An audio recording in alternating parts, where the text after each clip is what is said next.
ಜೈ Hind. Karnataka police constable ನೇಮಕಾತಿ 2026 ಈ ಒಂದು ಎಕ್ಸಾಮ್ಗೆ ರಿಲೇಟೆಡ್ ಆಗಿ ನಿಮ್ಮ ಹತ್ರ ಯಾವೆಲ್ಲ ಡಾಕ್ಯುಮೆಂಟ್ಸ್ಗಳು ಇರಬೇಕು, ಆಮೇಲೆ ಅವುಗಳ ಒಂದು ಲಾಸ್ಟ್ ಡೇಟ್ ಯಾವುದು ಅಂತಂದ್ರೆ ಕ್ರೂಸಿಯಲ್ ಡೇಟ್ ಏನಿರ್ತೈತಿ ಅದ್ರ ಬಗ್ಗೆ ನಾವು ಈ ಒಂದು ವಿಡಿಯೋದಲ್ಲಿ ಚರ್ಚೆಯನ್ನು ಮಾಡ್ಲಿಕ್ಕೆ ಹೋಗ್ತಾ ಇದ್ದೇವೆ. ಆಮೇಲೆ ಈ ದಿನಾಂಕದ ಒಳಗಡೆ ಅಂತಂದ್ರೆ ನಾನು ಇಲ್ಲಿ ಹೇಳುವಂತಹ ದಿನಾಂಕದ ಒಳಗಡೆನೆ ನಿಮ್ಮ ಎಲ್ಲ ಡಾಕ್ಯುಮೆಂಟ್ಸ್ಗಳು ಇರಬೇಕಾಗುತ್ತೆ. ಸೊ ಅವು ಇರಲಿಲ್ಲ ಅಂತಂದರೆ ನಾಳೆ ನಿಮ್ಮ ಸೆಲೆಕ್ಷನ್ ಆದಮೇಲೆ ಡಿ ವಿ ಏನು ಬರುತ್ತಲ್ಲ, ಡಾಕ್ಯುಮೆಂಟ್ ವೆರಿಫಿಕೇಷನ್, ಆ ಟೈಮ್ದಲ್ಲಿ ನಿಮ್ಮ ಸೆಲೆಕ್ಷನ್ ಆಗಿರ್ತಕ್ಕಂಥದ್ದು ರಿಜೆಕ್ಟ್ ಮಾಡುವಂತಹ ಸಾಧ್ಯತೆಗಳು ಇರ್ತವೆ. ಸೊ ಹಾಗಾಗಿ ಇನ್ನೂ ಟೈಮ್ ಇದೆ. ಯಾರೆಲ್ಲ ಇನ್ನೂ ನಿಮ್ಮ ಡಾಕ್ಯುಮೆಂಟ್ಸ್ಗಳನ್ನ ತೆಗೆಸ್ಕೊಂಡಿಲ್ಲ ಆ ಎಲ್ಲ ಡಾಕ್ಯುಮೆಂಟ್ಸ್ಗಳನ್ನ ಏನು ಮಾಡಬೇಕು, ಬೇಗನೆ ಇರುವಂಥದ್ದು ತೆಗೆಸ್ಕೊಳ್ಬೇಕಾಗಿರ್ತಕ್ಕಂಥದ್ದು ಇಲ್ಲಿ ಈ ವಿಡಿಯೋದಲ್ಲಿ ಚರ್ಚೆಯನ್ನು ಮಾಡಲಿಕ್ಕೆ ಹೋಗ್ತಾ ಇದ್ದೇವೆ. ವಿಡಿಯೋವನ್ನ ಸ್ಕಿಪ್ ಮಾಡದೆ ಸಂಪೂರ್ಣವಾಗಿ ನೋಡ್ರಿ. ಆಮೇಲೆ ಇಲ್ಲಿ ಹೇಳುವಂತಹ ಡಾಕ್ಯುಮೆಂಟ್ಸ್ಗಳನ್ನ ಎಲ್ಲವುಗಳನ್ನ ಬೇಗನೆ ತಯಾರು ಮಾಡಿ ಇಟ್ಕೊಳ್ರಿ.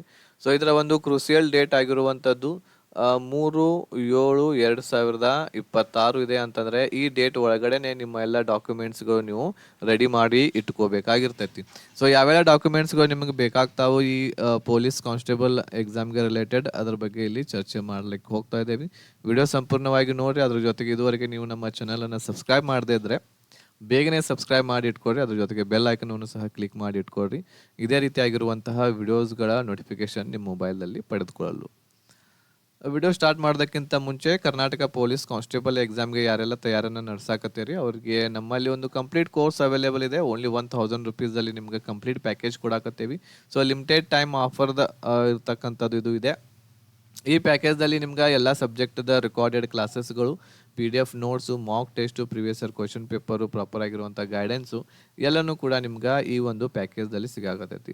ಇದರಲ್ಲಿ ನಿಮ್ಗೆ GKದಲ್ಲಿ ಬರುವಂತಹ ಹಿಸ್ಟ್ರಿ ಆಗಿರ್ಬೋದು, ಎಕನಾಮಿ, ಪೊಲಿಟಿ, ಜಿಯೋಗ್ರಫಿ, ಆಮೇಲೆ ಸೈನ್ಸ್ ಆಗಿರಬಹುದು, ಆಮೇಲೆ ಕರೆಂಟ್ ಅಫೇರ್ಸ್, ಈ ಎಲ್ಲ ಕ್ಲಾಸಸ್ಗಳು ನಿಮ್ಗೆ ಈ ಪ್ಯಾಕೇಜಲ್ಲಿ ಸಿಗಾಕತ್ತೈತಿ.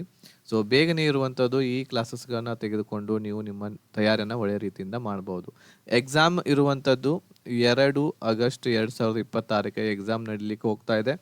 HK ಮತ್ತು ನಾನ್ HK ಭಾಗದಲ್ಲಿ ಅಂತಂದರೆ ನಿಮ್ಮ ಹತ್ರ ಅಪ್ರಾಕ್ಸಿಮೇಟ್ಲಿ ಒಂದು 50 ಡೇಸ್ ನಿಮ್ಮ ಹತ್ರ ಟೈಮ್ ಇರುತ್ತೆ.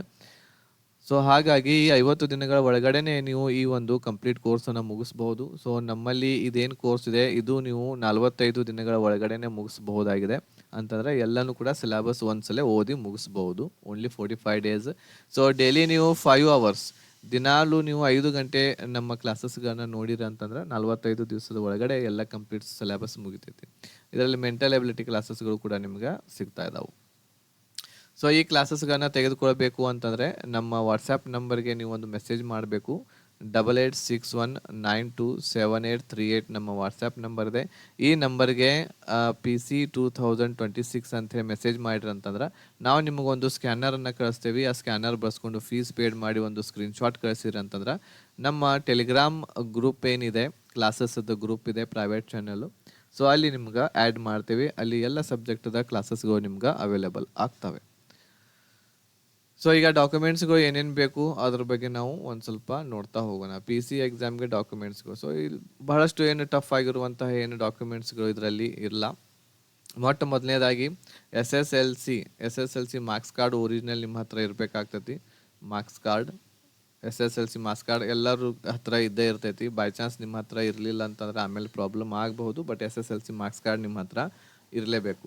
ಇದಾದಮೇಲೆ PUC second year marks card original, ಎಲ್ಲನೂ ಒರಿಜಿನಲ್ ಬೇಕಾಗ್ತವೆ. ಇದು ಯಾವಾಗ ಅಂತಂದ್ರೆ ಡಾಕ್ಯುಮೆಂಟ್ ವೆರಿಫಿಕೇಷನ್ ಮಾಡುವ ಟೈಮ್ದಲ್ಲಿ PUC ಮಾರ್ಕ್ಸ್ ಕಾರ್ಡ್ ಬೇಕಾಗುತ್ತೆ. ಆಮೇಲೆ ಇಲ್ಲಿ ಇನ್ನೊಂದು ಏನು ಅಂತಂದ್ರೆ ಮುಖ್ಯವಾಗಿ ಆಧಾರ್ ಕಾರ್ಡ್ ಯಾವ ರೀತಿ ಬೇಕಾಗ್ತೈತಿ ಅಂತಂದ್ರೆ ಆಧಾರ್ ಕಾರ್ಡು, ಆಮೇಲೆ ನಿಮ್ಮ SSLC ಮಾರ್ಕ್ಸ್ ಕಾರ್ಡ್, ಇದರಲ್ಲಿ ನಿಮ್ಮ ನೇಮ್, ನಿಮ್ಮ ಹೆಸರು, ಆಮೇಲೆ ಡೇಟ್ ಆಫ್ ಬರ್ತ್, ಇವು ಎರಡೂ ಕೂಡ ಮ್ಯಾಚ್ ಆಗುವಂಥದ್ದು ನಿಮ್ಮ ಹತ್ರ ಇರಬೇಕಾಗ್ತೈತೆ. ಅಂದರೆ SSLC ಮಾರ್ಕ್ಸ್ ಕಾರ್ಡ್ದಲ್ಲಿ ಯಾವ ರೀತಿ ಐತಿ ಅದೇ ರೀತಿ ಆಧಾರ್ ಕಾರ್ಡ್ದಲ್ಲಿಯೂ ಕೂಡ ಸೇಮ್ ನಿಮ್ಮ ಹೆಸರು, ನಿಮ್ಮ ತಂದೆ ಹೆಸರು, ಅಡ್ಡ ಹೆಸರು ಇತ್ತು ಅಂತಂದ್ರೆ ಅಡ್ಡ ಹೆಸರು, ಆಮೇಲೆ ನೆಕ್ಸ್ಟ್ ಡೇಟ್ ಆಫ್ ಬರ್ತ್ ಕೂಡ ಇಲ್ಲಿ ಸೇಮ್ ಇರಬೇಕಾಗುತ್ತೆ. ಸೊ ಇವು ಮೂರು ಇರ್ತಕ್ಕಂಥದ್ದು. ಇದ್ರ ಜೊತೆಗೆ ನೆಕ್ಸ್ಟ್ ಕ್ಯಾಟಗರಿ ವೈಸ್ ನಿಮ್ಮ ಡಾಕ್ಯುಮೆಂಟ್ಸ್ ಇರಬೇಕಾಗುತ್ತೆ. ಕ್ಯಾಟಗರಿ ಅಂತಂದರೆ ಈಗ ಉದಾಹರಣೆಗೆ ಕೆಲವೊಬ್ಬರು ಯಾವುದು ಅಂತಂದರೆ 2A ಕ್ಯಾಟಗರಿಗೆ ಬಿಲಾಂಗ್ ಆಗ್ತೀರಿ. 2A ಕ್ಯಾಟಗರಿಯ ಒಂದು ಕಾಸ್ಟ್ ಇನ್ಕಮ್ ಸರ್ಟಿಫಿಕೇಟು. ಸೊ ಇದನ್ನು ಕ್ಯಾಟಗರಿ ವೈಸ್ 2A ಆಗಿರ್ಬೋದು, ಆಮೇಲೆ 2B ಆಗಿರ್ಬೋದು, ಆಮೇಲೆ ಥರ್ಡ್ ಎ, ಥರ್ಡ್ ಬಿ, ಆಮೇಲೆ ಕೆಟಗರಿ 1, ಓಕೆ. ಆಮೇಲೆ SC, ST, SCದಲ್ಲಿ A, B, C ಅಂತ ಗ್ರೂಪ್ ಏನು ಮಾಡ್ಯಾರ ಅವೆಲ್ಲನೂ ಕೂಡ ನಿಮ್ಮ ಹತ್ರ ಇರಬೇಕಾಗುತ್ತೆ. ಇದು ಎಲ್ಲವುಗಳು ಇವೆಲ್ಲ ಏನು ಡಾಕ್ಯುಮೆಂಟ್ಸ್ಗಳನ್ನ ಹೇಳಾಕತ್ತೀನಿ ನಾನು, ಇದು 3/7/2020 ಒಳಗಡೆ ಇರಬೇಕಾಗತ್ತೆ. ಈಗ ನೀವು ಕೆಟಗರಿ ಅಂತಂದರೆ ಇಲ್ಲಿ ಕಾಸ್ಟ್ ಇನ್ಕಮನ್ನು ತೆಗಿಸ್ತೀರಿ, ಕಾಸ್ಟ್ ಇನ್ಕಮ್ ಸರ್ಟಿಫಿಕೇಟನ್ನು ತೆಗಿಸ್ತೀರಿ. ಈ ಕಾಸ್ಟ್ ಇನ್ಕಮ್ ಸರ್ಟಿಫಿಕೇಟದ ಕೆಳಗಡೆ ಒಂದು ಡೇಟನ್ನು ಅವ್ರು ಬರೆದಿರ್ತಾರೆ. ಈ ಡೇಟ್ ಏನಾಗಿರಬೇಕು ಅಂತಂದ್ರೆ 3/7/2026 ಒಳಗಿನ ಡೇಟ್ ಅದ್ರೊಳಗೆ ಇರಬೇಕಾಗತ್ತೆ. SSLC ಅಂತೂ ನೀವು ಪಾಸ್ ಆಗಿರ್ತೀರಿ, ಇದೊಂದು ಡೇಟ್ ಮ್ಯಾಟ್ರ್ ಆಗಲ್ಲ, ಇದು ಇಲ್ಲ. ಆಮೇಲೆ ಆಧಾರ್ ಕಾರ್ಡ್ ಕೂಡ ಮೊದಲ ಮಾಡಿಸಿರ್ತೀರಿ, ಅದು ಕೂಡ ಆಗಲ್ಲ. ಬಟ್ ಇಲ್ಲೇನು ಇನ್ಕಮ್ ಕಾಸ್ಟ್ ಸರ್ಟಿಫಿಕೇಟ್ ಐತಿ ಇದು ಏನು ಅಂತಂದರೆ ನಿಮ್ಮದು 3/7/2026 ಒಳಗಡೆ ನಿಮ್ಮ ಹತ್ರ ಇದು ಇರಬೇಕಾಗುತ್ತೆ. ಇದಾದಮೇಲೆ HKದವ್ರು ಇದ್ದರು ಅಂತಂದ್ರೆ ಹೈದರಾಬಾದ್ ಕರ್ನಾಟಕದ ಒಂದು ಸರ್ಟಿಫಿಕೇಟನ್ನು ಕೊಡ್ತಾರೆ. ಸೊ ಆ ಸರ್ಟಿಫಿಕೇಟ್ಗಳು ಕೂಡ ಏನು ಅಂತಂದ್ರೆ 3/7/2026 ಒಳಗಿನ ಒಂದು HK ಸರ್ಟಿಫಿಕೇಟ್ ಬೇಕಾಗುತ್ತೆ. ಈಗ ಕೆಲವೊಬ್ಬರ ಹತ್ರ HK ಸರ್ಟಿಫಿಕೇಟ್ ಇರೋದಿಲ್ಲ. ಸೊ ಅವರು ಏನು ಮಾಡಬೇಕು ಅಂತಂದರೆ ಅವರು ಕೂಡ ಅಪ್ಲೈ ಮಾಡಿರಿ. ಬಟ್ HK ನಿಮ್ಮ ಹತ್ರ ಇರಲಿಲ್ಲ ಅಂತಂದ್ರೆ HKದಲ್ಲಿ ನೀವು ಕೌಂಟ್ ಆಗಂಗಿಲ್ಲ. ಸೊ ನೀವು ಅಪ್ಲಿಕೇಶನ್ ಹಾಕಬೇಕಾಗಿರುವಂಥದ್ದು ನಾನ್ HKಗನ್ನ ಹಾಕಬೇಕಾಗಿರ್ತೈತಿ. ಹೌದಾ? HK ಇರುವಂಥ ಸರ್ಟಿಫಿಕೇಟ್ ನಿಮ್ಮ ಹತ್ರ ಇತ್ತು ಅಂದರೆ ಮಾತ್ರ ನೀವು HKದಲ್ಲಿ ಫೈಟ್ ಮಾಡ್ಬೋದು. ಅಂದರೆ ಅಲ್ಲಿ ಎಕ್ಸಾಮನ್ನು ಬರೆದು ನೀವು ಸೆಲೆಕ್ಷನನ್ನು ಪಡ್ಕೋಬೋದು. ಇಲ್ಲ ಅಂತಂದ್ರೆ ಅಲ್ಲಿ ರಿಜೆಕ್ಟ್ ಆಗುತ್ತೆ. ಓಕೆ. ಆಮೇಲೆ ನಾನ್ HKದವ್ರಿಗಂತೂ ಇದು ಅಪ್ಲೈ ಆಗಂಗಿಲ್ಲ. ಯಾವುದೇ ನಾನ್ HK ಸರ್ಟಿಫಿಕೇಟ್ ಈ ರೀತಿ ಏನೂ ಇರಲ್ಲ. ನೀವು ಎಲ್ಲ ನಾನ್ HK ಇರುವಂತಹ ಎಲ್ಲ ಜಿಲ್ಲೆಗಳಲ್ಲಿ ನೀವು ಅಪ್ಲಿಕೇಶನನ್ನು ಹಾಕ್ಬೋದು. ಈಗ 2 ಕಡೆ ಅಪ್ಲಿಕೇಶನ್ ಹಾಕ್ಬೋದು ಅಂತೇಳಿ ಭಾಳಷ್ಟು ಜನ ಕೇಳಾಕತ್ತೀರಿ. ಸೊ ನನ್ನ ಒಂದು ಸಲಹೆ ಏನು ಅಂತಂದರೆ, ನೀವು ನಿಮ್ಮ ಕೆಟಗರಿದಲ್ಲಿ ಯಾವುದು ಡಿಸ್ಟಿಕ್ದಲ್ಲಿ ಅತಿ ಹೆಚ್ಚು ಸೀಟ್ಸ್ಗಳಿದ್ದಾವೆ ಅಲ್ಲಿ ಅವುಗಳನ್ನ ಒಂದು ಸ್ವಲ್ಪ ನೋಡ್ಕೊಂಡು ಏನು ಮಾಡಿರಿ ಅಂತಂದ್ರೆ ನಿಮ್ಮ ಅಪ್ಲಿಕೇಶನನ್ನು ಅಪ್ಲೈ ಮಾಡಿರಿ. ಓಕೆ. ಆಮೇಲೆ 2 ಕಡೆನೂ ಕೂಡ ಅಪ್ಲೈ ಮಾಡಬಹುದು. ಬಟ್ 2 ಕೂಡ ಅಪ್ಲೈ ಮಾಡಿದ ಮೇಲೆ ನಿಮ್ಮ ಎಕ್ಸಾಮ್ ಸೆಂಟರ್ ಎಲ್ಲಿ ಕೊಡ್ತಾರೆ, ಹೇಗೆ ಕೊಡ್ತಾರೆ, ಇದು ಎಲ್ಲ ಬಿಟ್ಟಿದ್ದು KEದವರಿಗೆ. ಸೊ ಹಾಗಾಗಿ ನಾನು ಹೋದ ಸಲ ನೋಡಿದಾಗ 2021-22ರಲ್ಲಿ ನೋಡಿದಾಗ ನೀವು ಉದಾಹರಣೆಗೆ ಬೆಳಗಾವಿದಲ್ಲಿ ಅಪ್ಲೈ ಮಾಡಿದ್ರಿ ಅಂತಂದ್ರೆ ಬೆಳಗಾವಿದೊಳಗನ ನಿಮ್ದು ಎಕ್ಸಾಮ್ ಸೆಂಟರ್ ಬಂದಿರೋಕ್ಕಿಲ್ಲ, ಅಂದ್ರೆ ಬಂದಿದ್ದಿಲ್ಲ. ಅಂದರೆ ಬೇರೆ ಬೇರೆ ಜಿಲ್ಲೆಗಳಲ್ಲಿ ಹಾಕಿದ್ರು. ಉದಾಹರಣೆಗೆ ಮಂಗಳೂರದಲ್ಲಿ ಆಗಿರ್ಬೋದು, ಮೈಸೂರದಲ್ಲಿ, ಆಮೇಲೆ ಬೆಂಗಳೂರದಲ್ಲಿ. ಸೊ ಈ ರೀತಿ ಬೆಳಗಾವಿ ಎಲ್ಲ ಹುಡುಗಿಯರಿಗೆ ಎಕ್ಸಾಮ್ ಬರೀಲಿಕ್ಕೆ ಈ ರೀತಿ ಹಾಕಿದ್ರು. ಸೊ ಹಾಗಾಗಿ ನೀವು 2 ಎಕ್ಸಾಮನ್ನು ನೀವು ಹಾಕಿದ್ರಂತಂದ್ರೆ HK ಮತ್ತು ನಾನ್ HK 2 ಅಪ್ಲೈ ಮಾಡಿರಿ ಅಂತಂದ್ರೆ ಅಲ್ಲಿ ಹೋಗೋದು ಕಷ್ಟನೂ ಕೂಡ ಆಗುತ್ತೆ. ಬೈ ಚಾನ್ಸ್ ಒಂದೇ ಸೆಂಟರ್ದೊಳಗನ ಕೊಟ್ಟರು ಅಂತಂದ್ರೆ ಬಹಳ ಒಳ್ಳೆಯದು. ಸೊ ಹಾಗಾಗಿ ಒಂದು ಸ್ವಲ್ಪ ನೋಡಿಕೊಂಡು ನೀವು ಅಪ್ಲಿಕೇಶನನ್ನು ಸಲ್ಲಿಸ್ರಿ. ಓಕೆ. ಸೊ ಇಷ್ಟು ಸರ್ಟಿಫಿಕೇಟ್ಸ್ಗಳು ನಿಮ್ಮ ಹತ್ರ ಇರಬೇಕಾಗುತ್ತೆ. SSLC marks card, PUC Aadhaar card, ಆಮೇಲೆ ಕಾಸ್ಟ್ ಇನ್ಕಮ್, ಆಮೇಲೆ HK ಇದ್ರಂತಂದ್ರೆ HK ಸರ್ಟಿಫಿಕೇಟ್ ನಿಮ್ಮ ಹತ್ರ. ಇವು ಮುಖ್ಯವಾಗಿ ನಿಮ್ಮ ಹತ್ರ ಇರಬೇಕಾಗಿರುವಂತಹ ಸರ್ಟಿಫಿಕೇಟ್ಸ್ಗಳು, ಡಾಕ್ಯುಮೆಂಟ್ಸ್ಗಳು 3/7/2026 ಒಳಗಡೆ ಇರಬೇಕಾಗುತ್ತೆ. ಆಮೇಲೆ ಇದ್ರ ಜೊತೆಗೆ ಇನ್ನೊಂದು ಇಂಪಾರ್ಟೆಂಟ್ ಏನು ಅಂತಂದ್ರೆ ಕೆಲವೊಬ್ಬರು ಯಾವುದು ಅಂತಂದರೆ ಕನ್ನಡ ಮೀಡಿಯಮ್ದವ್ರು ಇರ್ತಾರೆ. ಕನ್ನಡ ಮೀಡಿಯಮ್ದವ್ರು ಇದ್ರಿ ಅಂತಂದ್ರೆ ಕನ್ನಡ ಮೀಡಿಯಮ್ ಸರ್ಟಿಫಿಕೇಟನ್ನು ತೆಗೆಸ್ಬೇಕು. ಅದ್ರ ಜೊತೆಗೆ ಗ್ರಾಮೀಣದಲ್ಲಿ ಕಲ್ತಿದ್ರಿ ಅಂತಂದ್ರೆ ಗ್ರಾಮೀಣ ಸರ್ಟಿಫಿಕೇಟ್ ಕೂಡ ನೀವು ತೆಗೆಸ್ಕೋಬೇಕಾಗತ್ತೆ. ಕನ್ನಡ ಮೀಡಿಯಮ್ ನೋಡ್ರಿ, ಭಾಳಷ್ಟು ಜನ ಕೇಳಾಕತ್ತಿದ್ರಿ ಹೊಸದಾಗಿನ ತೆಗೆಸ್ಬೇಕಾ ಅಥವಾ ಹಳೇದು ನಡಿತೈತಿ. ಹಳೇದು ಎಷ್ಟು ವರ್ಷದ್ದು ಇದ್ರೂ ನಡಿತೈತಿ. ಇದಕ್ಕೆ ಯಾವುದೇ ರೀತಿ ಇರುವಂತಹ ಟೈಮ್ ಲಿಮಿಟ್ ಇರಂಗಿಲ್ಲ, ಯಾವುದು ಕನ್ನಡ ಮತ್ತು ಗ್ರಾಮೀಣಕ್ಕೆ. ಹೌದಾ? ಆಮೇಲೆ ಈ ಕನ್ನಡ ಮಾಧ್ಯಮ ಮತ್ತು ಗ್ರಾಮೀಣ ಮಾಧ್ಯಮ ಯಾರಿಗೆ ಸಿಗ್ತೈತಿ ಅಂತಂದ್ರೆ ನೀವು 1ನೇ ತರಗತಿಯಿಂದ 10ನೇ ತರಗತಿಯವರೆಗೆ ಕನ್ನಡ ಮೀಡಿಯಮ್ದಲ್ಲಿ ಕಲ್ತಿದ್ರಿ ಅಂತಂದ್ರೆ ಫಸ್ಟ್ ಲ್ಯಾಂಗ್ವೇಜ್ ನೀವು ಕನ್ನಡ ಅಭ್ಯಾಸ ಮಾಡಿದ್ರಿ ಅಂತಂದ್ರೆ ಅದು ಕನ್ನಡ ಮಾಧ್ಯಮ ಆಗುತ್ತೆ. ಇದಾದಮೇಲೆ ಗ್ರಾಮೀಣ ಕೂಡ 1ನೇ ತರಗತಿಯಿಂದ 10ನೇ ತರಗತಿಯವರೆಗೆ ಏನು ಅಂತಂದ್ರೆ ಗ್ರಾಮೀಣ ಭಾಗ ಅಂತಂದ್ರೆ ಹಳ್ಳಿಯಲ್ಲಿ ಇರುವಂತಹ ಸ್ಕೂಲು, ಹೈಸ್ಕೂಲ್ದಲ್ಲಿ ನೀವು ಕಲ್ತಿದ್ರ ಅಂತಂದ್ರೆ ಅವಾಗ ನಿಮಗೆ ಗ್ರಾಮೀಣ ಸಿಗತೈತಿ.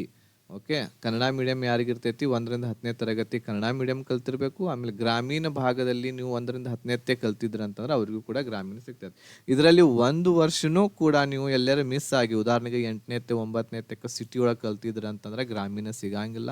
ಆಮೇಲೆ 1 ವರ್ಷ 5ನೇ 6ನೇ ಯಾವುದಾದ್ರೂ 1 ವರ್ಷ ನೀವು ಇಂಗ್ಲೀಷ್ ಮೀಡಿಯಂ ಕಲ್ತಿದ್ರು ಕೂಡ ನಿಮ್ಗೆ ಕನ್ನಡ ಮಾಧ್ಯಮ ಸಿಗಂಗಿಲ್ಲ. ಓಕೆ. ಅಪ್ಲೈ ಆಗಂಗಿಲ್ಲ. ಸೊ ಇಷ್ಟು ಏನು ಅಂತಂದರೆ ಸರ್ಟಿಫಿಕೇಟ್ಸ್ಗಳು ನಿಮ್ಮ ಹತ್ರ ಇರಬೇಕಾಗುತ್ತೆ. ಇವೆಲ್ಲ ಸರ್ಟಿಫಿಕೇಟ್ಸ್ಗಳನ್ನ ತೆಗೆಸ್ಕೊಡ್ರಿ, ಯಾರು ಇನ್ನೂ ತೆಗೆಸ್ಕೊಂಡಿಲ್ಲ. ಸೊ ಬೇಗನೆ, ಸೊ 7/3/2026 ಒಳಗಡೆ ನಿಮ್ಮ ಎಲ್ಲ ಡಾಕ್ಯುಮೆಂಟ್ಸ್ಗಳನ್ನು ಇಟ್ಕೊಳ್ರಿ. ಓಕೆ, ಸೊ ಇದು ಒಂದು ಮಾಹಿತಿ ನಿಮ್ಗೆ ನೀಡಬೇಕಾಗಿತ್ತು ಡಾಕ್ಯುಮೆಂಟ್ಸ್ ಬಗ್ಗೆ. ಭಾಳಷ್ಟು ಜನ ಕೇಳಾಕತ್ತಿದ್ರಿ ಡಾಕ್ಯುಮೆಂಟ್ಸ್ಗಳು ಯಾವ್ಯಾವುದು ಏನೇನು ಇಟ್ಕೋಬೇಕು ಸರ್ ಅಂಥೇಳಿ. ಸೊ ಇಷ್ಟೆಲ್ಲ ಡಾಕ್ಯುಮೆಂಟ್ಸ್ಗಳನ್ನ ಇಟ್ಕೊಳ್ರಿ, ಎಲ್ಲ ಓಕೆ ಆಗುತ್ತೆ. ಇದಾದಮೇಲೆ ನೆಕ್ಸ್ಟ್ ಒಂದು ವಿಡಿಯೋ ನಿಮ್ಗೆ ತರ್ತೇನೆ ನಮ್ಮ PC ಎಕ್ಸಾಮ್ದ ಎಲ್ಲ ಆಸ್ಪಿರೆಂಟ್ಸ್ಗಳಿಗೆ.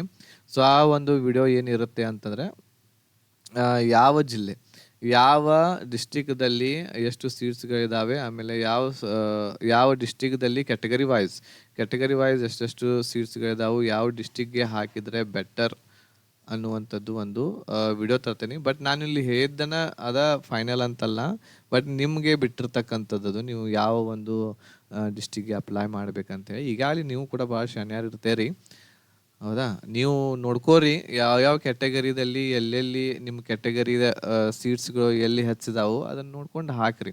ಆಮೇಲೆ ನಾವು ಹೇಳಿದ್ವಿ ಅಂತಂದ್ರೆ ನೀವು ಇಲ್ಲಿ ಹಾಕ್ರಿ, ಆ ಜಿಲ್ಲೆಗೆ ಹಾಕ್ರಿ ಅಂತೇಳಿ ನಾನು ಹೇಳಿದ್ನಿ ಅಂತಂದ್ರೆ, ನೀವು ಹಾಕಿದ ಮೇಲೆ ನಿಮ್ಮ ಸೆಲೆಕ್ಷನ್ ಆಗಲಿಲ್ಲ ಅಂತಂದ್ರೆ ನನ್ನ ಹೆಸರ್ಲೇನ ಓಕೆ ಮಾತಾಡ್ತೇರಿ, ಸರ್ ಹೇಳಿದ್ರು ಹಂಗಾತು ಹಿಂಗಾತು ಅಂತೇಳಿ.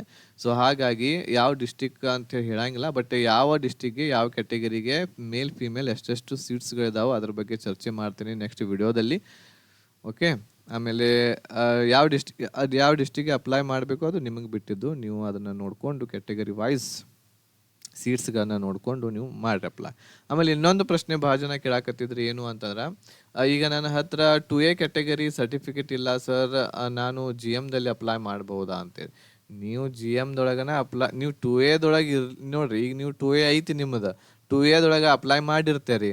2Aದೊಳಗೆ ಅಪ್ಲೈ ಮಾಡಿದ ಮೇಲೆ ಒಂದು ವೇಳೆ ನಿಮ್ಮ ಸೀಟ್ ಯಾವುದು 2Aದೊಳಗೆ ಅಪ್ಲೈ ಮಾಡಿದ ಮೇಲೆ ಡಾಕ್ಯುಮೆಂಟ್ ವೆರಿಫಿಕೇಷನ್ದೊಳಗೆ 2A ನೀವು ಸರ್ಟಿಫಿಕೇಟ್ ತೋರಿಸ್ಲಿಲ್ಲ ಅಂತಂದ್ರೆ ಈ ಕ್ರೂಷಿಯಲ್ ಡೇಟ್ ಒಳಗಿಂದ ಅವಾಗ ನಿಮಗೆ GMದಲ್ಲಿನ ಏನು ಮಾಡ್ತಾರೆ ಅವರು ಕೌಂಟ್ ಮಾಡ್ತಾರೆ. GMದೊಳಗನ ಏನು ಮಾಡ್ತಾರೆ ಅವರು ಕೌಂಟ್ ಮಾಡ್ತಾರೆ. ಸೊ ಹಾಗಾಗಿ ಏನು ಮಾಡ್ರಿ, ನಿಮ್ಮ ಹತ್ರ ಇರಲಿಲ್ಲ ಅಂತಂದ್ರೆ GMದೊಳಗನ ಹಾಕ್ರಿ. ಆಮೇಲೆ ಈಗ ಬಹಳ ಜನ ಇನ್ನೊಂದು ಪ್ರಶ್ನೆ ಕೇಳ್ತಾರೆ, ಏನು ಅಂತಂದ್ರೆ ಸರ್ 2Aದಲ್ಲಿ ಬಹಳ ಕಡಿಮೆ ಸೀಟ್ಸ್ಗಳಿದಾವು, ನಾ GMದಲ್ಲಿ ಅಪ್ಲೈ ಮಾಡಲೇನು ಅಂತೇಳಿ. ಸೊ ಇದೆಂಥದ್ದು ನೋಡ್ರಿ, ನಮ್ಮ 2Aದಲ್ಲಿ ಕಡಿಮೆ ಸೀಟ್ಸ್ಗಳಿದಾವು, ನಾ GMದೊಳಗೆ ಅಪ್ಲೈ ಮಾಡ್ಲೇನು ಅಂತ ಹೇಳಿ ಕೇಳಾಕತ್ತೀರಿ. ಸೊ ಹಂಗೆ ಮಾಡಕ್ಕೆ ಹೋಗ್ಬೇಡ್ರಿ. ನಿಮ್ಮ ಹತ್ರ 2A ಸರ್ಟಿಫಿಕೇಟ್ ಇತ್ತು ಅಂತಂದ್ರೆ 2Aದೊಳಗನ ಹಾಕ್ರಿ. ಒಂದ ಸೀಟ್ ಇದ್ರೂ ಕೂಡ ಅಲ್ಲಿ ಏನು ಮಾಡ್ರಿ 2Aದೊಳಗನ ಹಾಕ್ರಿ ಅಪ್ಲಿಕೇಶನ್ನ. ಆಮೇಲೆ 2Aದೊಳಗೆ ಒಂದು ಸೀಟ್ ನಿಮ್ಗೆ ಸಿಗಲಿಲ್ಲ ನೋಡ್ರಿ, ಫಸ್ಟ್ ಅವ್ರು ನೋಡೋದು ಏನು ಅಂತಂದ್ರೆ GMದಲ್ಲಿ ಸೆಲೆಕ್ಷನ್ ಆಗ್ತೈತಿ ಏನೋ ಆ ವಿದ್ಯಾರ್ಥಿ ನೋಡ್ತಾರೆ. ಇಲ್ಲಿ ಸೆಲೆಕ್ಷನ್ ಆಗಲಿಲ್ಲ ಅಂದ್ರೆ 2Aದೊಳಗೆ ನೋಡ್ತಾರೆ. ಅದೇ ರೀತಿ ಬೇರೆ ಕ್ಯಾಟಗರಿದೂ ಕೂಡ ಸೇಮ್ ಇರ್ತೈತಿ. ಮೊದಲು ನಿಮ್ಮದು ಹೈ ಸ್ಕೋರ್ ಇತ್ತು ಅಂತಂದ್ರೆ GMದೊಳಗೆ ಆಗ್ತೈತಿ ಅಂತ ನೋಡ್ತಾರೆ. ಅಲ್ಲಿ ಸೆಲೆಕ್ಷನ್ ಆಗಲಿಲ್ಲ ಅಂತಂದ್ರೆ 2Aದವ್ರು ಇದ್ರೆ 2Aದಾಗ ಕುಂಡಿರ್ತೈತಿ ಅಂತ ನೋಡ್ತಾರು. ಆಮೇಲೆ 2Bದವ್ರು ಇದ್ರೆ 2Bದಾಗ ಕುಂಡಿರ್ತೈತಿ ಅಂತ ನೋಡ್ತಾರು. ಮೊದಲು ನೋಡೋದು GMದೊಳಗನ. ಇಲ್ಲಿ ಕುಂಡ್ರಲಿಲ್ಲ ಅಂದ್ರೆ ಇಲ್ಲಿ 2A 2B 3B category 1 SC ST ಈ ರೀತಿ ನೋಡ್ಕೊಂತ ಹೋಗ್ತಾರೆ ಅವ್ರು. ಇಲ್ಲೂ ಕುಂಡ್ರಲಿಲ್ಲ ಅಂತಂದ್ರೆ ಹೊರಗೆ ಮನೆಗೆ ಕಳಿಸ್ತಾರೆ ನಿಮಗೆ. ಇಷ್ಟ ಇರ್ತೈತೆ ಅದು. ಓಕೆ, ಅದ್ರ ಸಲುವಾಗಿ GMದೊಳಗೆ ನಿಮ್ಮ ಕ್ಯಾಟಗರಿ ವೈಸ್ ನಿಮ್ಗೆ ನಿಮ್ಮ ಕಾಸ್ಟ್ ಇನ್ಕಮ್ ಸರ್ಟಿಫಿಕೇಟ್ ನಿಮ್ಮ ಕ್ಯಾಟಗರಿದ್ದು ಎಲ್ಲ ಇದ್ದು ಅಂತಂದ್ರೆ ಅದ್ರೊಳಗನ ಅಪ್ಲೈ ಮಾಡಿರಿ. ನೀವು ನೋಡ್ರಿ ಡೈರೆಕ್ಟ್ GMದೊಳಗನ ಅಪ್ಲೈ ಮಾಡ್ರಿ. ಏನಾಗ್ತೈತಿ, GMದೊಳಗೆ ಮೊದಲು ನೋಡ್ತಾರ ನಿಮ್ಗೆ ಸೆಲೆಕ್ಷನ್ ಆಗ್ತೈತಿ ಏನಂತೇಳಿ. ಇಲ್ಲಿ ಸೆಲೆಕ್ಷನ್ ಆಗಲಿಲ್ಲ ಅಂದ್ರೆ ಎರಡನೇ ಚಾನ್ಸ್ ಸಿಗಂಗಿಲ್ಲ ನಿಮ್ಗೆ. 2Aದೊಳಗೆ 2Bದಾಗ SC ST ಕ್ಯಾಟಗರಿದಾಗ ನಿಮ್ಗೆ ನೋಡಂಗನೇ ಇಲ್ಲ ಅವರು. GMದಾಗ ನಿಮ್ದು ಕುಂಡ್ರಲಿಲ್ಲ ಅಂದ್ರೆ ಇಲ್ಲೇ ಹೊರಗೆ ಹೋಗ್ಬಿಡ್ತೇರಿ. ಹೌದಾ, ಇಲ್ಲಿ ಒಂದು ಇನ್ನೊಂದು ಚಾನ್ಸ್ ಸಿಗಾಕತ್ತೈತಲ್ಲ, GMದಲ್ಲಿ ನಂದು ಆಗಲಿಲ್ಲ ಅಂತಂದ್ರೆ 2A 2B 3Bದಾಗರ ಆಗ್ತೈತಿ ಏನಂತ ಹೇಳಿ ನೋಡ್ತಾರೆ, ಇನ್ನೊಂದು ಚಾನ್ಸ್ ಸಿಗ್ತೈತಿ. ಇಲ್ಲೂ ಆಗಲಿಲ್ಲ ಅಂದ್ರೆ ಹೊರಗೆ ಹೋಗ್ತೇವೆ ಅಷ್ಟ. ಬಟ್ GMದೊಳಗೆ ನೀವು ಅಪ್ಲೈ ಮಾಡಿರಿ ಅಂತಂದ್ರೆ ಡೈರೆಕ್ಟಾಗಿನ GMದೊಳಗೆ ಅಪ್ಲೈ ಮಾಡಿದ ಮೇಲೆ ಇಲ್ಲಿ ಕುಂಡ್ರಲಿಲ್ಲ ನಿಮ್ದು ಕಟ್ ಆಫ್ ಅಂತಂದ್ರೆ ಡೈರೆಕ್ಟ್ ಹೊರಗನ ಹಾಕಿಬಿಡ್ತಾರೆ, ನಿಮಗೆ ಸೆಲೆಕ್ಷನ್ ಲಿಸ್ಟಿಂದ ಹೊರಗೆ ಹೋಗ್ಬಿಡ್ತಾರೆ. ಸೊ ಹಾಗಾಗಿ ನಿಮ್ಮ ಕ್ಯಾಟಗರಿ ಯಾವುದೈತಿ ಆ ಕ್ಯಾಟಗರಿ ಒಳಗನ ಏನು ಮಾಡಿರಿ ಅಪ್ಲಿಕೇಶನ್ಸ್ಗಳನ್ನ ಸಲ್ಲಿಕೆ ಮಾಡಿರಿ. ಮತ್ತು ಏನಾದರೂ ಡೌಟ್ಸ್ಗಳಿದ್ರೆ ಈ ಎಕ್ಸಾಮ್ಗೆ ರಿಲೇಟೆಡ್ಡು ನನಗೆ ಕಮೆಂಟ್ ಮಾಡಿರಿ. ಅದ್ರ ಬಗ್ಗೆ ನಾನು ವಿಡಿಯೋವನ್ನು ಏನು ಮಾಡ್ತೀನಿ ತೊಗೊಂಬರ್ತೀನಿ. ಅದ್ರ ಜೊತೆಗೆ ಯಾರೆಲ್ಲ ಇನ್ನೂ ಕ್ಲಾಸಸ್ಗಳನ್ನ ತೊಗೊಂಡಿಲ್ಲ, ಪರ್ಚೇಸ್ ಮಾಡಿಲ್ಲ, ಬೇಗನೆ ಕ್ಲಾಸಸ್ಗಳನ್ನ ತೊಗೊಳ್ರಿ. ಆಮೇಲೆ ಬೇಗನೆ ಕ್ಲಾಸಸ್ಗಳನ್ನ ತೊಗೊಂಡು ನಿಮ್ಮ ಪ್ರಿಪ್ರೇಷನನ್ನು ಒಳ್ಳೆಯ ರೀತಿಯಿಂದ ಮಾಡಿರಿ. ಎಲ್ಲ ಹೊಸದಾಗಿರುವಂತಹ ವೀಡಿಯೋಸ್ಗಳು ಅವೈಲೇಬಲ್ ಇದಾವೆ. PC ಎಕ್ಸಾಮ್ಗೆ ಓನ್ಲಿ 1000 ರುಪೀಸಲ್ಲಿ ನಿಮ್ಗೆ ಇಷ್ಟೆಲ್ಲ ಸಿಗುತ್ತೆ. ಬೇರೆ ಕಡೆ ನೀವು 6000 7000 8000 ರೂಪಾಯಿ ಬರೀ ಆನ್ಲೈನಕ್ಕನೇ ಐತಿ. ನಮ್ಮಲ್ಲಿ ರೆಕಾರ್ಡೆಡ್ ಕ್ಲಾಸಸ್ ನಿಮ್ಗೆ 1000 ರುಪೀಸಲ್ಲಿ ಎಲ್ಲ ಸಬ್ಜೆಕ್ಟ್ ಅದು ಕೊಡಾಕತ್ತೇವಿ. ಬೇಗನೆ ಇದರ ಉಪಯೋಗವನ್ನು ನೀವು